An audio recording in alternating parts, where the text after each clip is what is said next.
James needs to contribute more of his poetry to these events.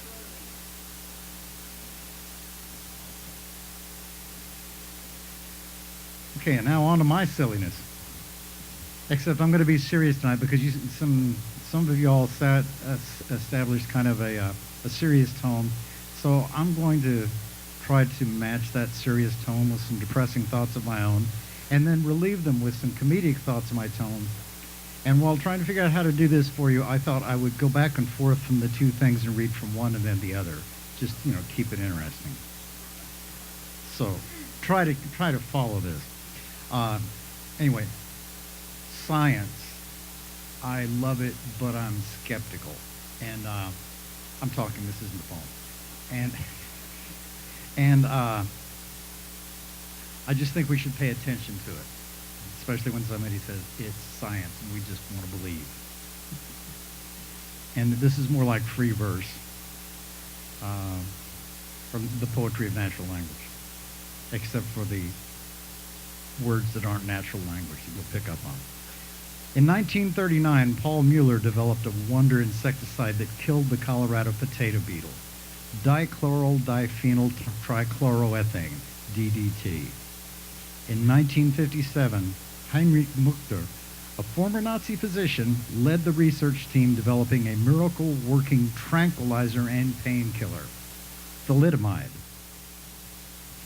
So when a Smokey Bear pulls you over and asks where the fire, should you respond with, "Wait, don't you know?" In the 1920s, Thomas Midgley developed an additive for gasoline that boosted vehicle performance and fuel economy. Tetraethyl lead as an additive to gasoline. Later, in the same decade, the same Thomas Midgley developed a safe replacement for ammonia in cooling and refrigeration. Chlorofluorocarbons, CVCs, Freon. A ton of people is not that many when you think about it. You can get them all into one elevator. In 1943, Arthur Galston and others worked on a hormone to increase growth of soybeans and reduce time to harvest, Agent Orange. In 1942, a team led by Louis Feiser developed a factory-made substitute for rubber in tires, gaskets, hoses, and rainwear, napalm. If you fish for a compliment, it's best to use natural bait, not artificial lures. In the 1920s, the work of Nobel Prize-winning Jewish chemist Fritz Haber was focused on insecticides, Zyklon B. In the 1970s, somebody invented a diet pill, fenfluramine phentermine, fen-phen. If I freeze to death, can I be cryogenically preserved until they find a cure?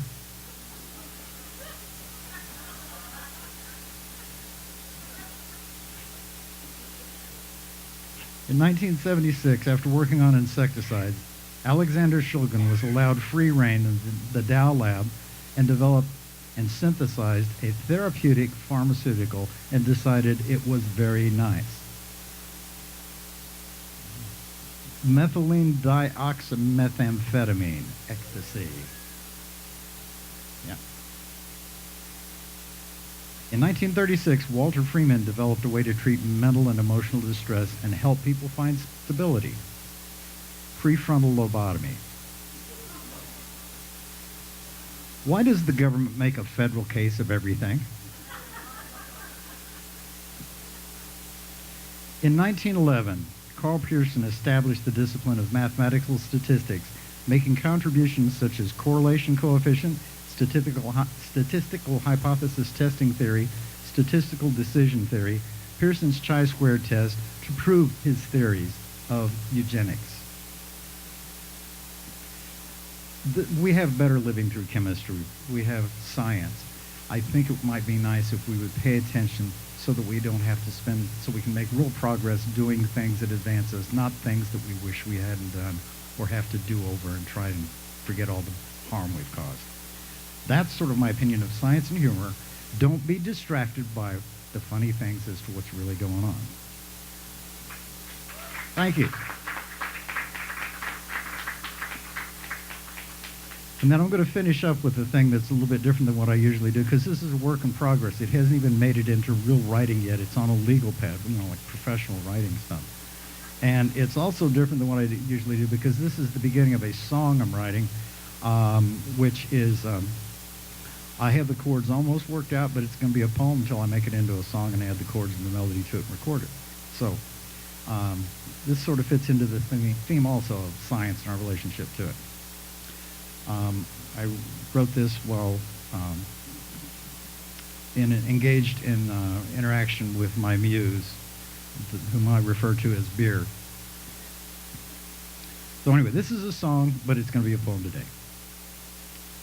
It's called Test Tube Baby Blues.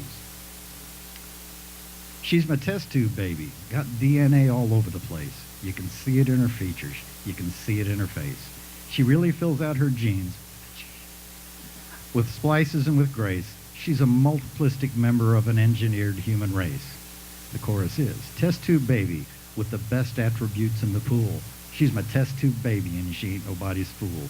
Test tube baby, her DNA's okay. My test tube baby, her double helix goes 3 ways. I built her in a lab one night, but she ain't no simple clone. I mixed and matched her DNA and made it all my own. Her own.